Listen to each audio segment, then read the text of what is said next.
Lalu malaikat Tuhan pergi dari Gilgal ke Bokhim dan berfirman, telah kutuntun kamu keluar dari Mesir, dan kubawa ke negeri yang kujanjikan dengan bersumpah kepada nenek moyangmu. Dan aku telah berfirman, aku tidak akan membatalkan perjanjianku dengan kamu untuk selama-lamanya. Tetapi janganlah kamu mengikat perjanjian dengan penduduk negeri ini. Mesbah mereka haruslah kamu robohkan. Tetapi kamu tidak mendengarkan firman-Ku. Mengapa kamu perbuat demikian? Lagi aku telah berfirman, aku tidak akan menghalau orang-orang itu dari depanmu, tetapi mereka akan menjadi musuh, dan segala Allah mereka akan menjadi jerat bagimu. Setelah malaikat Tuhan mengucapkan firman itu kepada seluruh Israel, menangislah bangsa itu dengan keras. Maka tempat itu dinamai Bokhim. Lalu mereka mempersembahkan korban di sana kepada Tuhan. Setelah Yosua melepas bangsa itu pergi, maka pergilah orang Israel itu masing-masing ke milik pusakanya untuk memiliki negeri itu. Dan bangsa itu beribadah kepada Tuhan sepanjang zaman Yosua, dan sepanjang zaman para tua-tua yang hidup lebih lama daripada Yosua, dan yang telah melihat segenap perbuatan yang besar yang dilakukan Tuhan bagi orang Israel. Dan Yosua bin Nun, hamba Tuhan itu, mati pada umur 110 tahun. Ia dikuburkan di daerah milik pusakanya di Timnat Heres, di pegunungan Efraim, di sebelah utara Gunung Gaas. Setelah seluruh angkatan itu dikumpulkan kepada nenek moyangnya, bangkitlah sesudah mereka itu angkatan yang lain yang tidak mengenal Tuhan ataupun perbuatan yang dilakukannya bagi orang Israel. Lalu orang Israel melakukan apa yang jahat di mata Tuhan, dan mereka beribadah kepada para Baal.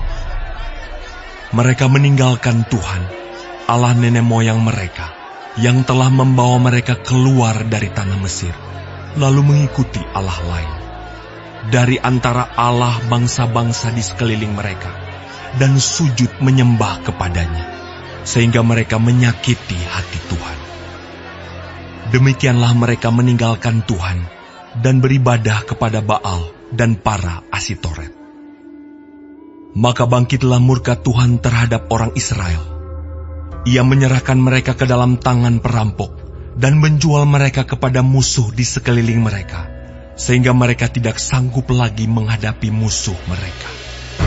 Setiap kali mereka maju, tangan Tuhan melawan mereka dan mendatangkan malapetaka kepada mereka, sesuai dengan apa yang telah diperingatkan kepada mereka oleh Tuhan dengan sumpah, sehingga mereka sangat tergesa. Maka Tuhan membangkitkan hakim-hakim yang menyelamatkan mereka dari tangan perampok itu. Tetapi juga para hakim itu tidak mereka hiraukan, karena mereka bersinah dengan mengikuti Allah lain dan sujud menyembah kepadanya. Mereka segera menyimpang dari jalan yang ditempuh oleh nenek moyangnya yang mendengarkan perintah Tuhan. Mereka melakukan yang tidak patut. Setiap kali apabila Tuhan membangkitkan seorang hakim bagi mereka, maka Tuhan menyertai hakim itu dan menyelamatkan mereka dari tangan musuh mereka selama hakim itu hidup. Sebab Tuhan berbelas kasihan mendengar rintihan mereka karena orang-orang yang mendesak dan menindas mereka. Tetapi apabila hakim itu mati, kembalilah mereka berlaku jahat, lebih jahat dari nenek moyang mereka, dengan mengikuti Allah lain, beribadah kepadanya, dan sujud menyembah kepadanya. Dalam hal apapun, mereka tidak berhenti dengan perbuatan dan kelakuan mereka yang tegar itu. Apabila murka Tuhan bangkit terhadap orang Israel, berfirmanlah Ia, karena bangsa ini melanggar perjanjian yang telah kuperintahkan kepada nenek moyang mereka, dan tidak mendengarkan firman-Ku.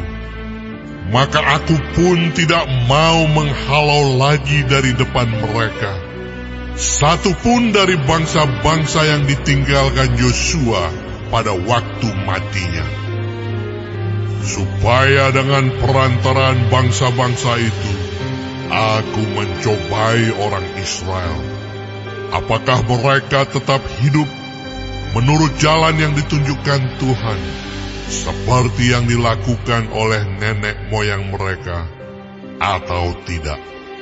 Demikianlah Tuhan membiarkan bangsa-bangsa itu tinggal dengan tidak segera menghalau mereka. Mereka tidak diserahkannya ke dalam tangan Yosua.